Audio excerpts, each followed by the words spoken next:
Hello, good evening everyone. We are here for the last session of this wonderful GCC Conclave. I'll request CA Saurabh Ajmera ji, Chairman WRC, CA Pinky Kedia Madam, Regional Council Member, to escort all our panelists to the session. CA Sanjay Gupta ji, can we have a huge round of applause for all the panelists? CA Palash Kankariya ji, Miss Rakhi Deshpande ji, and wonderful moderator we have CA Mittal ji. Can we have a huge round of applause for all the panelists and the moderator?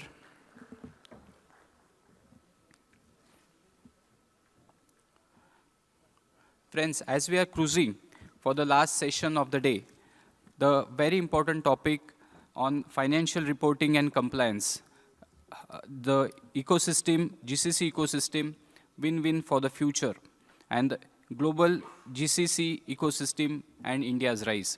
So we have all the panelists here, those who would be guiding us through this very important topic on reporting and financial compliance. So I'll request Pinky Madam to, before that we have our chairman. I'll request Chairman to please summarize today's session and give his outline on this program and his experience also about today's event. Thank you. Thank you, Abhishek Bhai. As I have already done introduction in the inaugural session, I'll not take much of time. I just want to communicate that fantastic feedback we are receiving for such a wonderful program with your participation. So let's have a big round of applause for each one of you for your participation in such a wonderful program. And friends, after this final discussion of this conclave on Global Capability Center, we will have a wonderful program in terms of CXO Roundtable.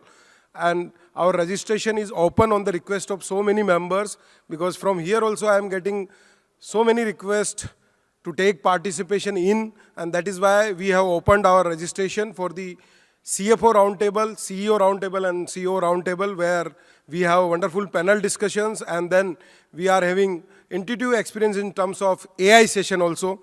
So again, I will not take much of time. I just want to thank all the panelists, all the speakers for such a wonderful program which we are hosting first time in WRC on Global Capability Center. And in this panel also we have special speakers with us, CA Sanjay Gupta sir, CA Palash Kankariya, CA Rakhi Deshpande. Madam is not CA, but she is guiding to so many CAs. That is why again and again we are taking name as CA, Miss Rakhi Deshpande.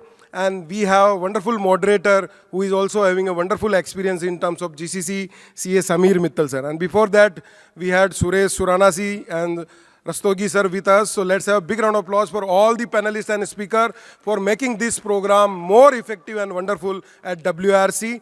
Thank you so much. Over to you, Abhishek Bhai. I request CA Pinky Kedia Madam to introduce all our panelists and moderator.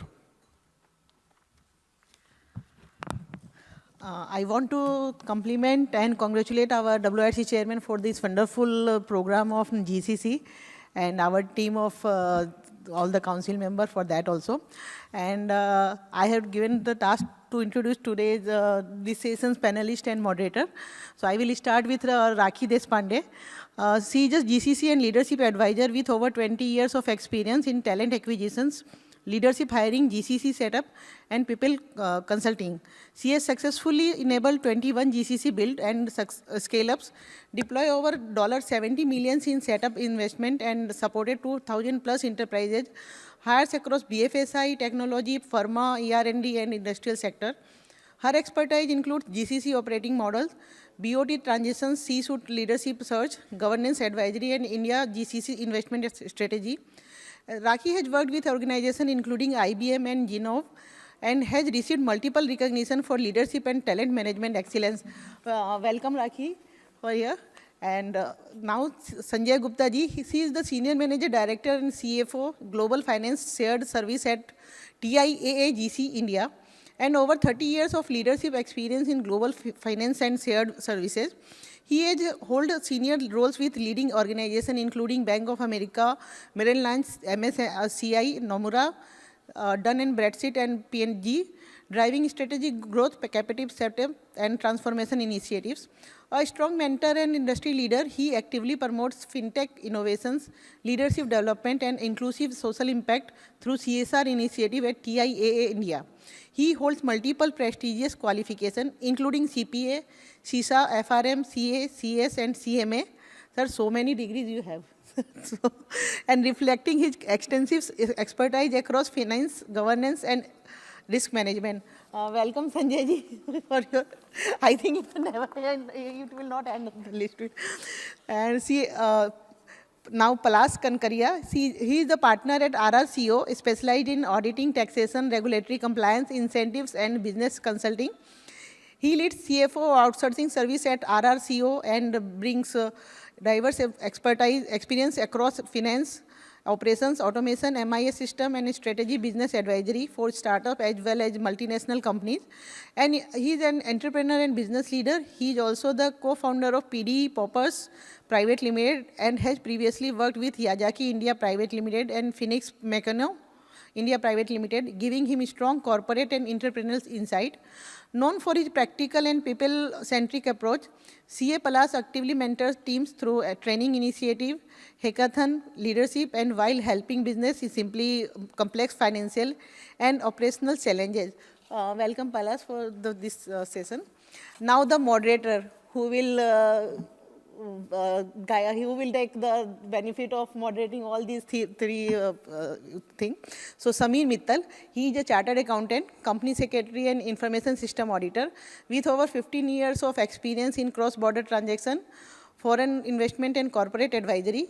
He specialized in joint venture, inbound investments, transaction structuring, foreign equity participation, regulatory approval, and business acquisition across diverse sectors. Currently, he serves as a managing director and market leader, Asia Pacific and Middle East at CSC, leading regional growth and specialized administrative services.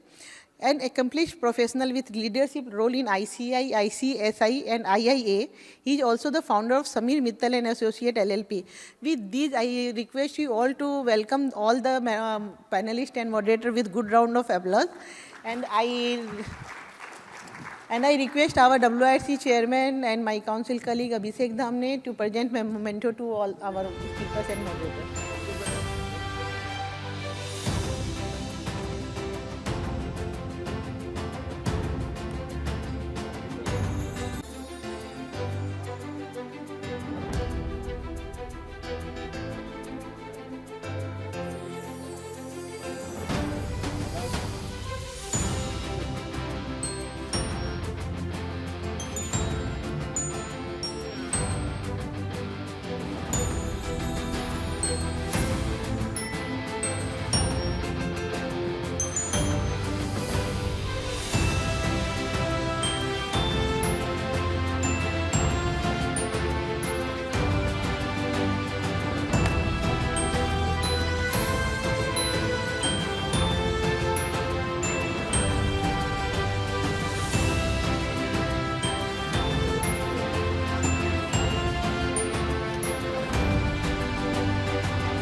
Before starting the session, I want to recognize the presence of immediate past chairman, CA Ketan Sayyaji in the hall. Thank you so much, Ketan Bhai, for your presence. Thank you.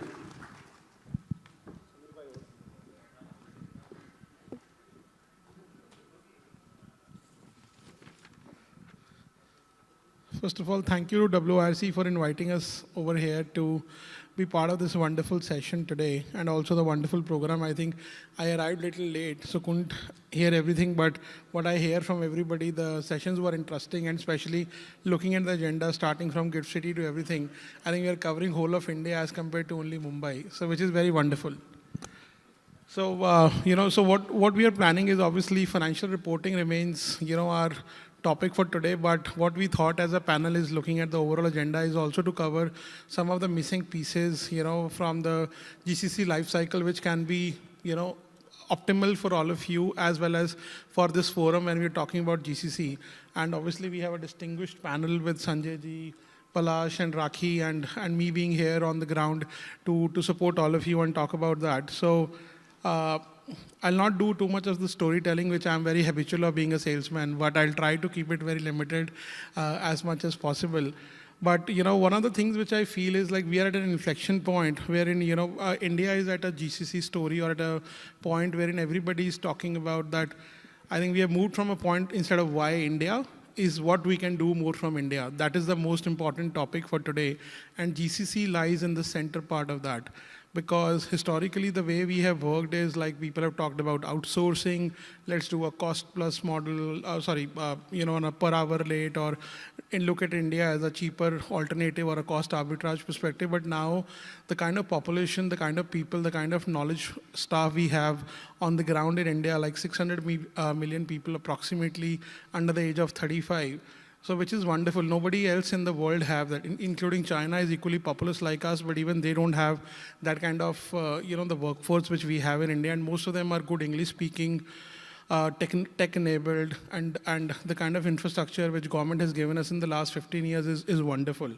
So I think, at the moment, I disagree with these numbers personally, and no offense to anybody who is publishing it, that currently we have 1,800 GCC in India, with around 68 billion in in value, and expecting to be 2,500 GCCs by 2030 with around 100 billion in value. So personally, I have dealt with more than 60 GCCs over the last 5 years.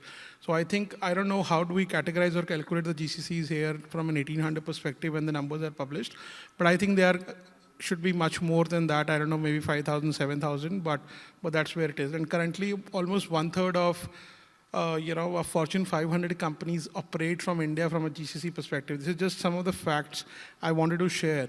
And one of the things which I start today's session, maybe with my wonderful panel, is that, we have evolved from a cost-effective offshore unit to a strategic hub.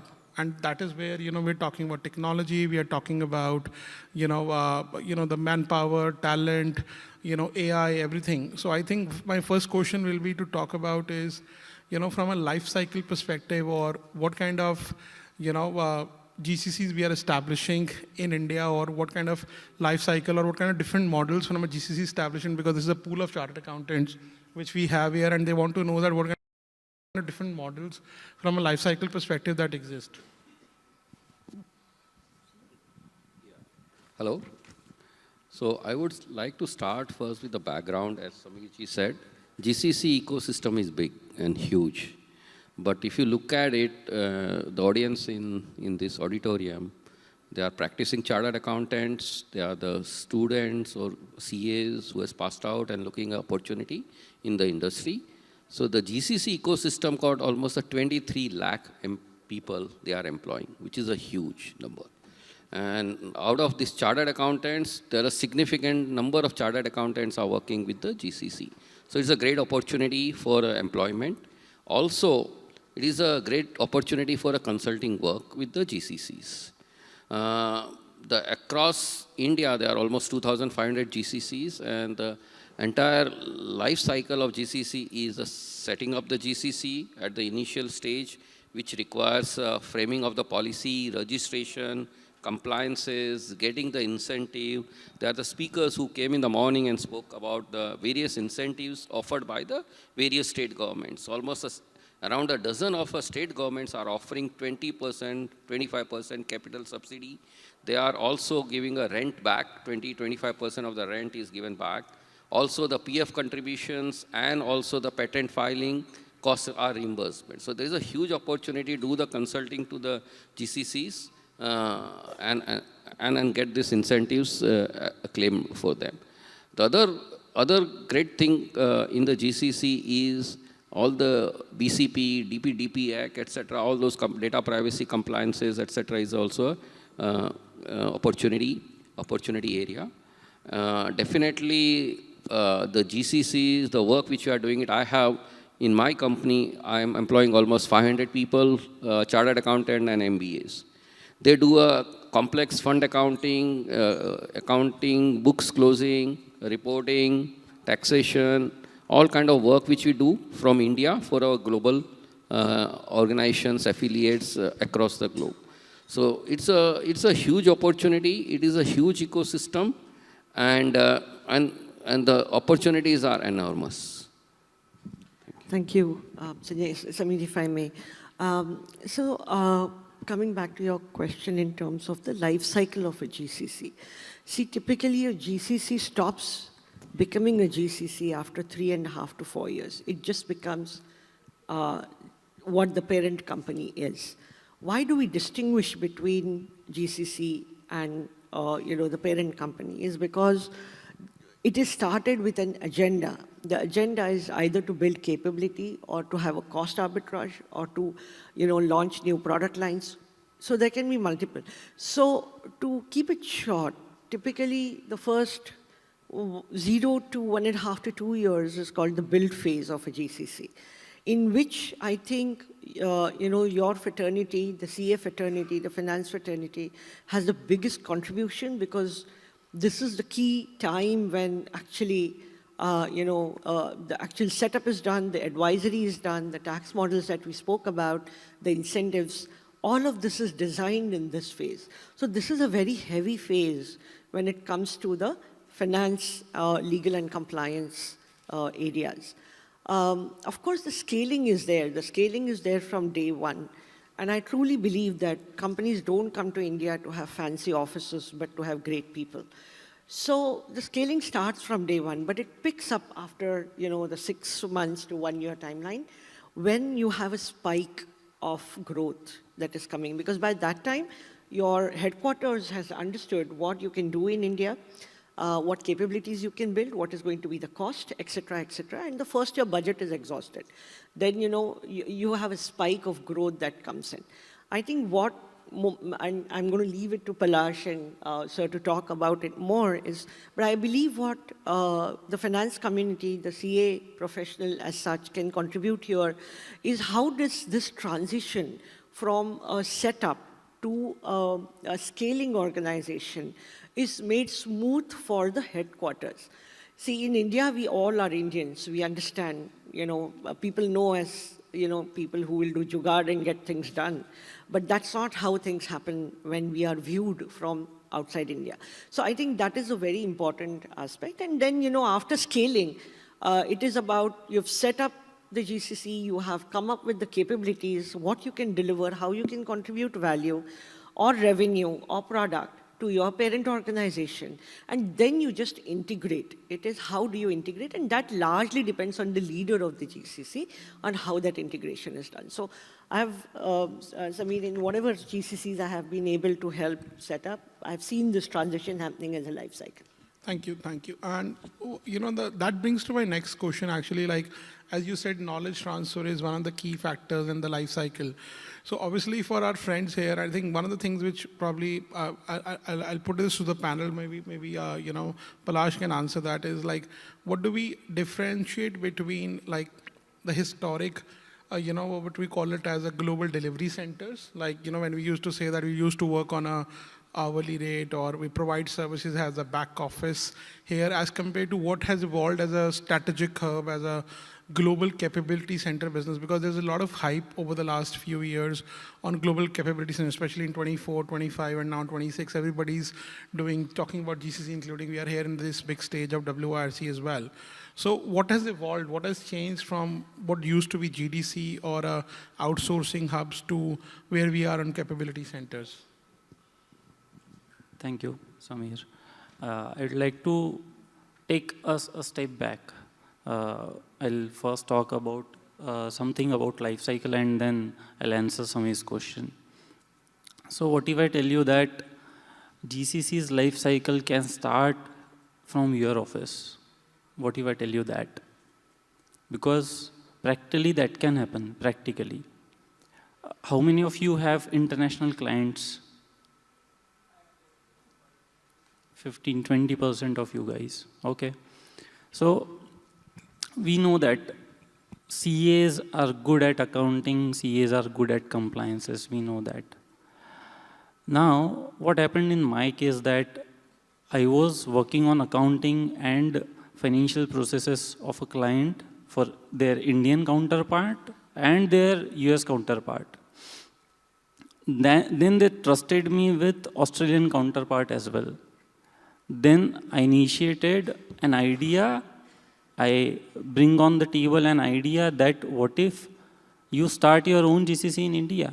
Because you're already trusting me with your accounting function. Why don't you do that? And why don't you initiate that in India? So there the conversation starts. So for me, the life cycle of GCC started from my office only. So that's where the initiation happens. So for me, it's a different story compared to Rakhi ji and Sanjay ji, but I can tell you that this can really happen. And to answer Sameer's question that what is the difference between GDS and GCC? Earlier, GDS offices used to be back office of the foreign counterparts where the back office work, the call center work or the accounting work used to happen from India, where the only leverage was the cost, the cheap labor. Now, as the GCC concept is in boom, we are building capability rather than back offices. We are building capability rather than compliances. So capability which can deliver services to the global counterparts of that organization. So that's the basic difference between the GDS and GCC. And this difference is clarified as we are talking about GCC policies in all the states. This difference is really there. Because in definition of GCC, I am telling you technically that for it to be called as GCC, as per GCC policy, either Indian company has to have international presence or international company has to have Indian presence. And it will be a captive unit. It cannot be outsourced. So for it to be called as GCC under policy, under state level incentive policies, it will be a captive unit. So that's the basic difference between GDS and GCC. I hope I am able to clarify, Sameer. Thank you, Palash. Maybe Sanjay ji, would you like to add something from your experience here, for working and developing it for TIAA, like how you have seen it evolving over the last 10 years, and you have done that prior to that in Merrill Lynch and others as well, that what it used to happen and what has happened now, and how people are looking at it, and how people, and in your leadership overseas in US and North America, trust you with the center here. Yeah, I think this is a great question and great mindset which is required to be successful in GCC. One of the most important thing is influencing, persuasion, and a great communication skill. So you can exhibit your capabilities and bring more business to India. When you look at it, 10 years back, it was a cost arbitrage, where a per accountant in India cost maybe $5,000, but the same is costed around $50,000 in the US. So it makes a lot of sense to get that work done from India. At the same time, there is a time zone difference. So as the US closes, India gets started. So they can send the work here, and next day morning when they start, the work is got done. So that is a second advantage. And based on these two premises, the GCCs and the third-party organizations have grown significantly in India. There is a lot of CPA firms in the US who are outsourcing or get their accounting work done in India. And there is a great technical capabilities in terms of taxation, in terms of accounting standards, in terms of reporting, regulatory reporting, compliances, etc. All that work is happening very well in India. They are the champions who use some of the latest technology tools like ERP systems or maybe Tableau, Alteryx, and those are the tools which is readily available. Almost all the big four firms, you will be surprised, they employ almost 4 lakh people in India who are significantly doing the accounting and the back office work. So it's a huge ecosystem. And I think this fraternity can take this to the next scale. The opportunity not only in the US, but the US, UK, Australia, all the advanced markets, and they want to get their work done in India. I know there are the few websites where the CPA firms are available for sale as well. And Palash was mentioning that. The revenue size and the offer price is also available. So it may be always organic growth, but also the opportunity for inorganic growth as well. Thank you. No, thank you, Sanjay. That's helpful. Apart from that, I think one of the other questions which I wanted to bring, attention to the audience is, like as Palash said, that the business starts from within the firm, which is understanding what the client wants and how we can help them out. And I think, the question, I think, when I was talking to Saurabh as well earlier today, and he mentioned that audience is also interested that how to get that kind of work, from overseas, which is because considering there's a big pool of practicing chartered accountants here. And I think probably Modi ji will not agree with me when I say that on stage, that maybe travel overseas and meet with people will be a better answer as compared to what we, sit in India and try to work. But at the same time, I think, from a capability center point of view, the way we are working at the moment is like, I think everybody is confusing capability centers business with talent acquisition.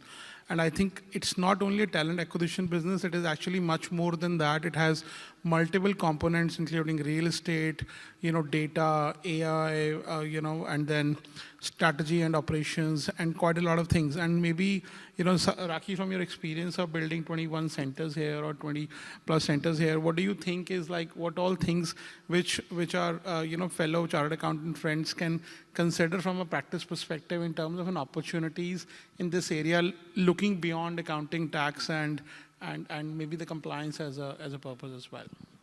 Yeah, this is very interesting because I have done this transition from being an HR professional to being a business professional and being there for the last 10 years. I never thought I'll survive. But I was able to survive and grow. So my point here is that it's possible. It's very possible. There is no reason for anyone to believe that if you're in one profession, the other areas within that ecosystem are not, or difficult to understand. I think all of you have superpowers that people like me totally lack. So, considering that you're able to you have the ability to influence finance, because that is something like people like me only have limited. But considering that you have an ability to influence global financial decisions for the headquarters, I think that is where your superpower lies. So people in your profession, coming from finance and CA backgrounds, how are you able to give strategies to the global finance of GCC? Again, I keep using the word global because GCC, while GCC is in India, you'll be very surprised to know that people outside India really don't know this term much. Now they will know, now that there are some, our finance minister is speaking about it, the state policies. But for the last 8 to 10 years, I had to explain them what it meant, because this is very Indianized term. So that is where I keep using the word global for everybody. So if you have to go beyond what you're doing in terms of your finance role, I think the best role that you can do is to be an influencer in terms of the right decisions, in terms of budgeting, because I think what everybody does here is after that, and budgeting is kept to the CFO folks.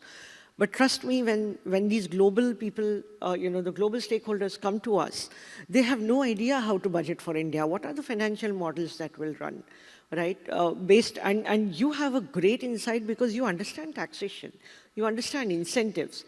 Who better than to do that to you? Not people like me, not management consultants like me who sit there and take your inputs, make sense out of it and present it to the client. You all are so great, would be so great at it. So I think, Samir, that is one area that everybody can look at. I don't see a harm in everybody understanding what the people functions are. I know they get very complicated sometimes, and people who like numbers don't like people complaining. So these are very contradictory professions that I have realized. But you know, it's no harm to understand. The other area I think, Samir, that you know, the CAs, the finance people, can get into is real estate. I think that is the closest possible, you know, where if somebody like me, who had absolutely no idea about real estate a few years back, can actually sell a lakh of square feet to one of the multi-million-dollar manufacturing GCC in Pune, I think you guys are far better positioned to do it. So you know, going into real estate, understanding what GCC real estate means, please understand there's a difference. And the difference is not just about the policy that we saw in the morning. That's great input, and that is your superpower because you have it with you. You understand it. You understand those numbers. But it is also about the softer aspects of GCCs on, you know, what kind of real estate do they need? And that will come from what kind of GCC you are setting. See, why Hyderabad is on fast track? Hyderabad is called the Dubai of India. Why are they on fast track? The real estate guys in Hyderabad totally figured out what can be sold to GCCs. Right? They are not going and selling it open in market. They're selling it to GCCs, and they've figured that out. It's not rocket science. So I think the most allied function after what you are already doing, one is, of course, influencing on the finance level, because that is something that is not easily available in the market. And secondly, you know, get into real estate and understand people. Like, you know, we are not that bad. No, I think that's great, Rakhi. And I think I'd like to move into our core segment for today's discussion is like, you know, probably talking about the expanded role of financial reporting, you know, compliance evolution, and again, the opportunity for our fellow chartered accountants and the finance transformation. You know, real-time reporting, global consolidation, IFRS and US GAAP expertise. You know, we're talking about internal controls, SOX compliance being, if it's a North American thing, risk management, regulatory reporting. So probably I think, you know, that is one of the things which remains a key function from a shared services perspective when we are building that centers in India. But how much it has impacted the talent gap, the talent pool is quite big from what is required and what is available. Like if you're doing a fund accounting here, I think the talent pool is available, but then again, there's a limited skill or experience which is available with the people when people try to hire those kind of people. So from a reporting perspective, what are the key challenges, you know, and this is for the whole of the panel, anybody can answer this, is like what are the key challenges from a financial reporting perspective, you know, as a renowned, like maybe a financial services GCC, which generally the centers are facing, you know, from that experience perspective. I'll get started here. So one of the key challenges is talent, right? And what I've seen traditionally, the chartered accountants focus more on the accounting, audit, and taxation. But there is a big opportunity beyond this. And the opportunity is a capital market risk and compliances. If you have seen last 15, 20 years, every financial services company, whether it's a bank or a capital market companies or NBFCs globally or in India, they have set up a risk department which never existed. When I started 30 years back, the internal audit was done by the finance organization.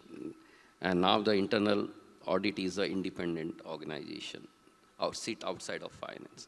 Similarly, now the risk and compliance are the two different components. They sit outside of finance, and they directly report to the CEO of the organization. There is opportunity in the risk group when you look at it.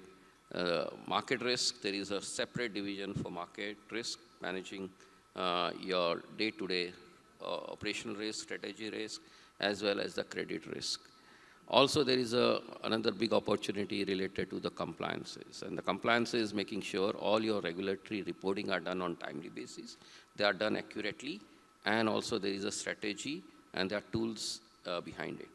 And also basically this leads to the capital adequacy, because if you do not meet the compliances requirements, your adequacy norms, etc., is very, very high, and obligations are very high.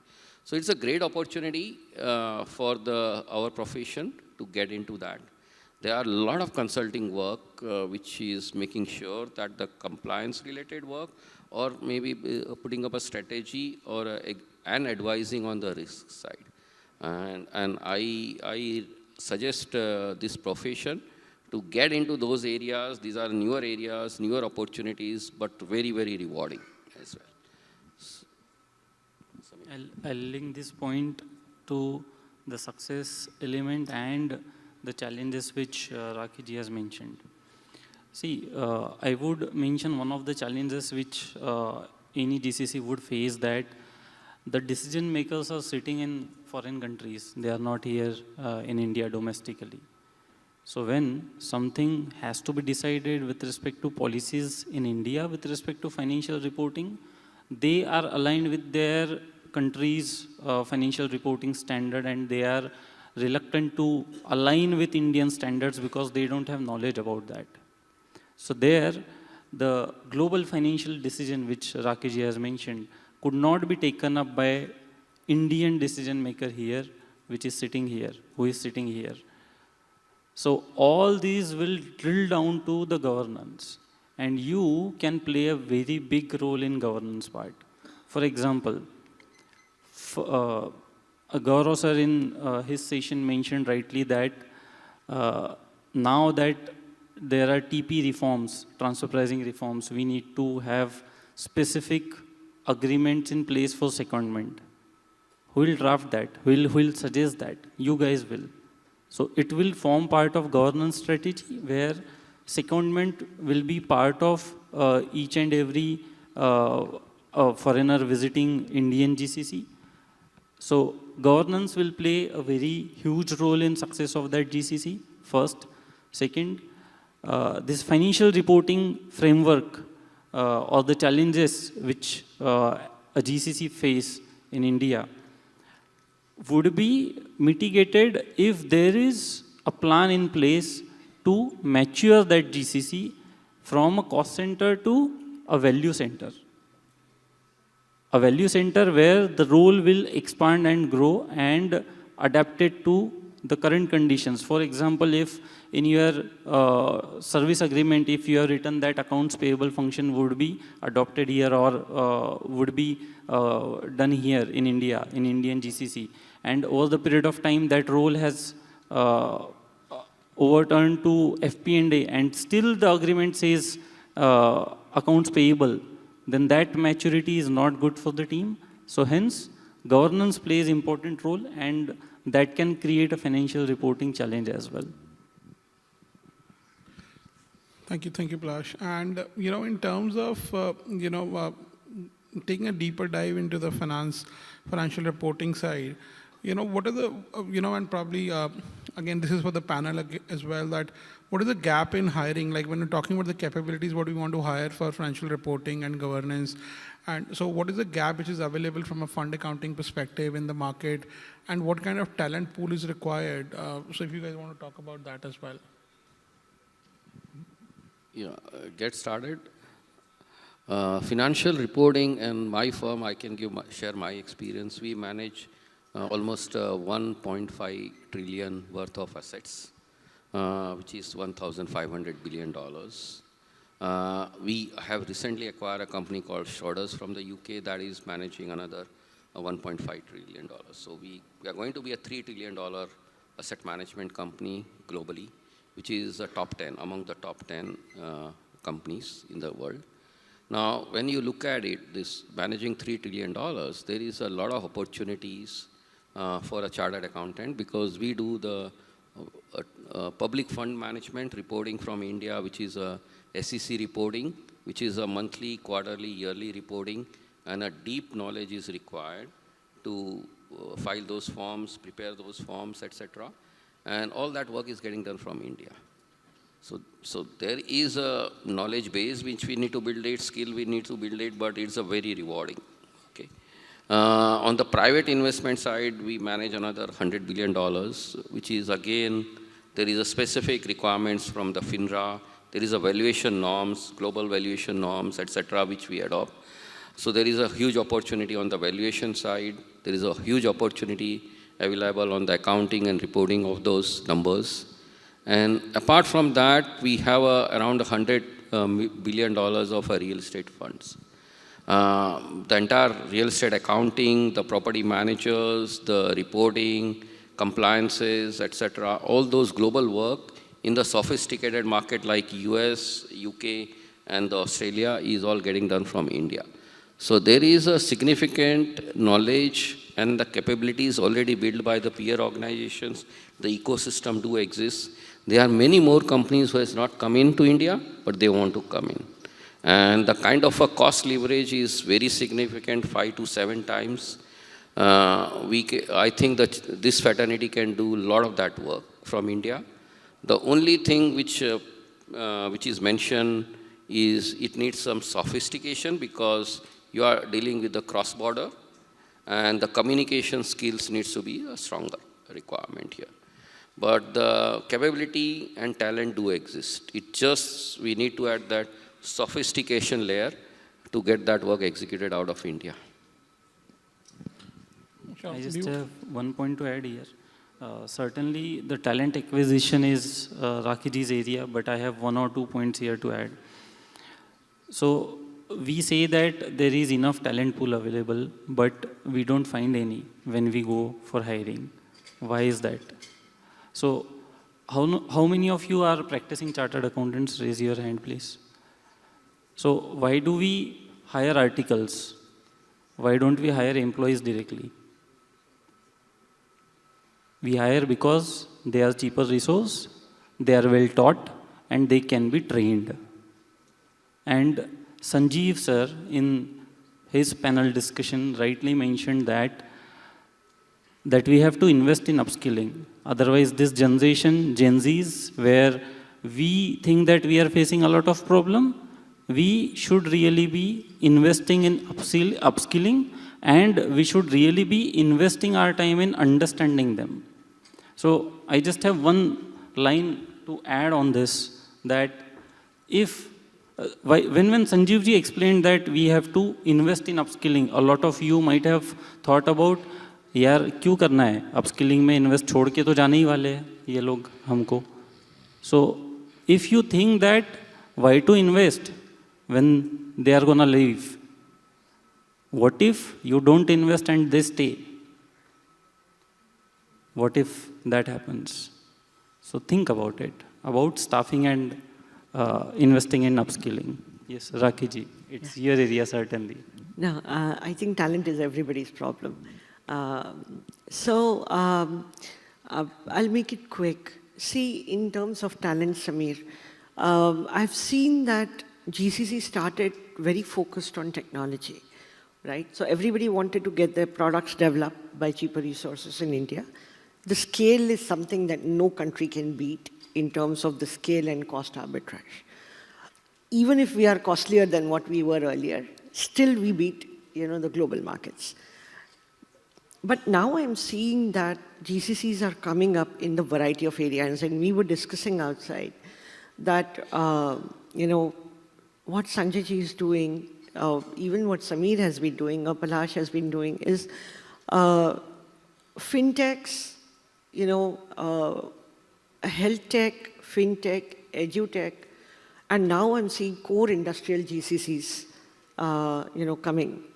So I think this is only going to open avenues for upskilled people, Palash. You're absolutely right. Anybody who is a single track person, like the way our parents probably would have been, or way our earlier generation would have been, is going to find it very difficult after 5 years. So if you're a single track person, you don't know how a Claude works, or you have not bothered to take a Claude's paid subscription to explore the entire Claude environment, you are going to fall behind. So I think that any talent that is and there is a concept in engineering talent which is called a 10x talent.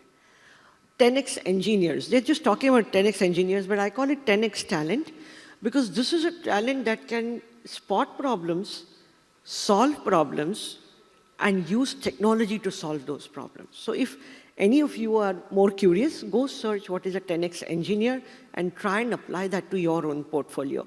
Try and apply that to your own skill. But upskilling or multi-skilling is the norm, Anybody who misses this bus now actually misses it, like for a very long time. Thank you, everyone. If with the permission of my distinguished panel, can I go back to audience once, if you guys are okay? So, and this is for the audience, and this is just like, I didn't plan for it, but I thought like maybe good for us to talk about it. So I come from a GCC establishment and a compliance company, which we have done over the last 5-6 years. But I thought like, let me ask, like a lot of you might have worked in GCC or have provided. So how many of you have ever been involved in establishing a GCC in India? A few of you.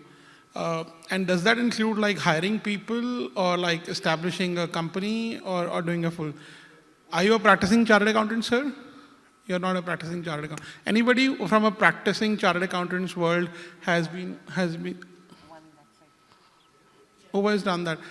Is it possible for you to like chalk out a scope of work from an engagement letter perspective, like say a client from a GCC perspective comes to you?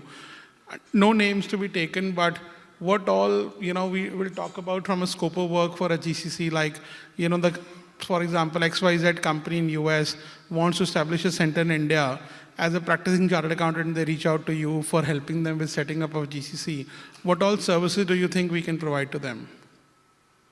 Yeah, so basically we need to identify what can be the legal entity first, whether the project office or... Can we get a mic?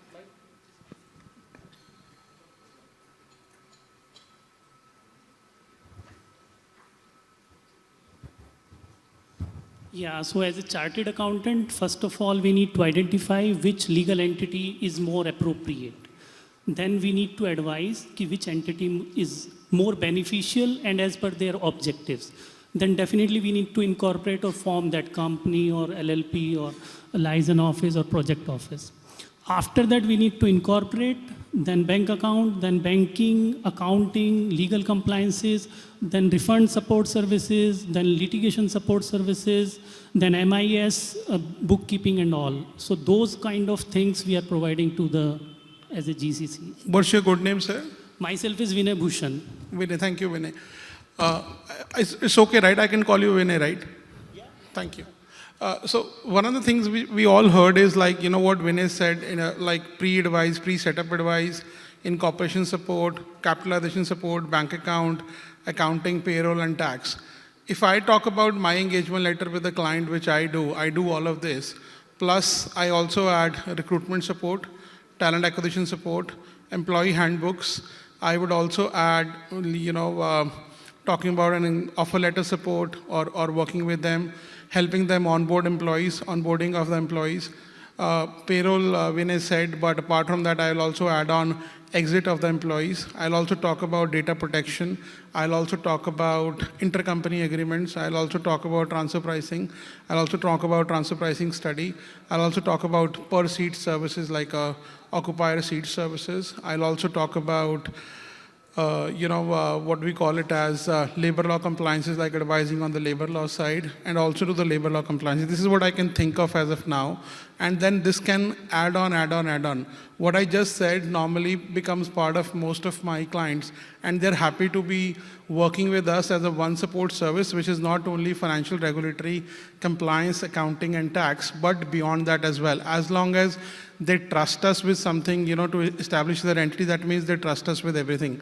So these are the opportunities which are actually available for us, which as a chartered accountant in practice historically and now running more and working more dedicatedly for GCCs in India, we have been doing it and we have been working for them apart from regular accounting, tax, financial reporting and governance, which is much more wider and much more remunerative as well. I just thought I'll give you guys an example about, what kind of an engagement letter we can actually work for a typical GCC, talking from a financial reporting and governance can do other things as well. Having said that, I'm very conscious of the time. I also got a chit from the chairman, sir, to conclude the session. And I know I'm only consciously available with 1 minute. So I would just like to open this for the panel to share any final thoughts before we conclude. Oh, I think GCC is a huge opportunity for the CA fraternity. And this is a global work. We have only attracted a fraction of this work to India, but with the global mindset, right capabilities and the talent, we can do much more. So I request this audience to look beyond the domestic market and look international and the global opportunities. The work can be done very, very efficiently. Capable talent is available, and also a fraction of the cost with the time zone advantage. So request everybody to grab the opportunity. Thank you. Thank you, Sanjay sir. Just 2 cents from me to conclude is that, yes, GCCs are a great opportunity. There is absolutely no doubt. Either you be a practitioner or you be an employee in a corporate setup. My only, again, this would be that, it's not a single lane highway, it's a multi-lane highway, and it's very easy to switch a lane. So wherever there is a possibility for you to do consulting, please get into it. But this industry is certainly going to grow, and this industry is going to keep focusing on the variety of GCCs that will come is going to keep growing. Till now, we just saw technology taking a lead because easier. That's also has a large talent pool. But now the variety is going to grow, and that opens a lot of doors for all of us. 4 models, I would tell you that a practicing chartered accountant could work on as in setting up GCC or working with them. First one, BOT model. Everyone heard about BOT model from the morning. I am not gonna spend 1 more minute on that. Second one, start from your own client. Client mining is very important. Like I said, GCC conversation can start from your desk. Third one, build specialist pods in your office. For example, if a GCC is getting set up and they need HR function altogether for them to support for 6 months, 8 months, or a year, then you should have those functions in-house, trained and ready to be delivered.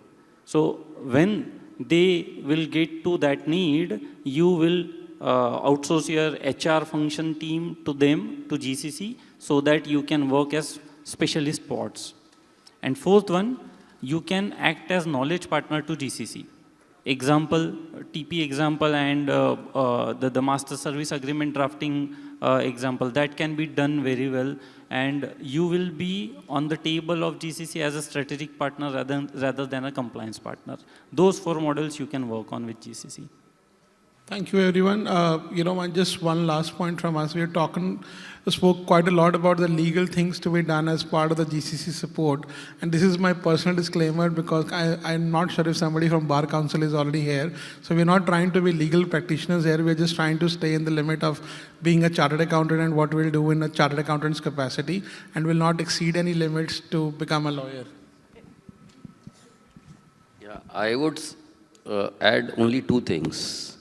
CA is a chartered accountant, but if you add 2 more skills to this profession or ourselves, one is a communication accountant, improve our communication significantly, and the second thing is the AI accountant. So if you add the communication AI skills, I think there is a great opportunities, and scale and multiply maybe 10 times your earnings. So that is a possibility here. I got benefited last 20 years working with all the global companies like Merrill Lynch, Bank of America, Nomura, Teachers Fund, and the kind of a work I'm doing it, and the kind of money getting paid me, because I focus on AI, I focus on communication, and apart from my core technical skills of accounting, is highly rewarding. So now we come to the end of this GCC event, and this was a very great session. I just want to invite and call our IPC immediate past chairman, CA Ketan Saiya sir, for concluding remark with vote of thanks. Ketan Saiya sir, please.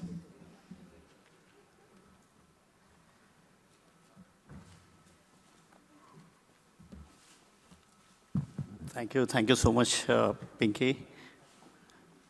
Respected all the persons on the dais and all the dignitaries attending this fantastic conference. Let me congratulate the Regional Council Chairman Saurabh Ajmera and entire team working on this fantastic GCC program in Mumbai.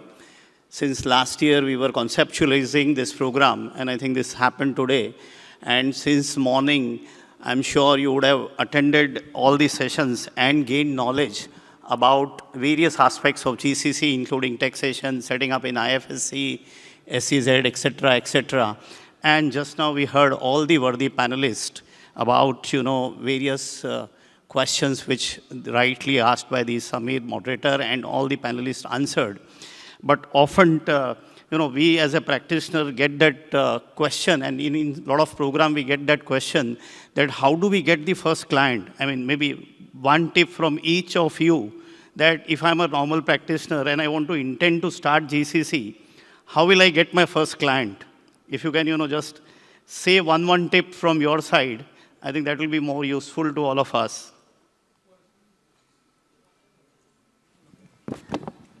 So personally, like if I talk about myself, right? So, and that's for my first client was in 2013. And, I have always learned the way in India is that you send emails out and try to go to freelancer.com or, there are similar websites as well that you get to do work. But as far as I'm concerned, personally, what worked for me was to break the boundaries in India and move overseas, which is like not to stay there, but to go there for 1 trip, 2 trips, and then meet with people on the ground, and then actually, present myself that who I am, and that's the trust which we built over the period of time. And that helped up me to bring my first client. And nobody gave me in India. I was asking everybody that the same question, that now the market is much more open. We already have multiple companies working here who are multinational companies who are operating, like Sanjay's company is a multinational, even my company is a multinational. You can still work for them, but eventually to get a first client, which is actually you're establishing a GCC, what worked for me is to actually travel and meet with people on the ground instead of just trying to network on the ground here. Thanks. Maybe Rakhi or Sanjay.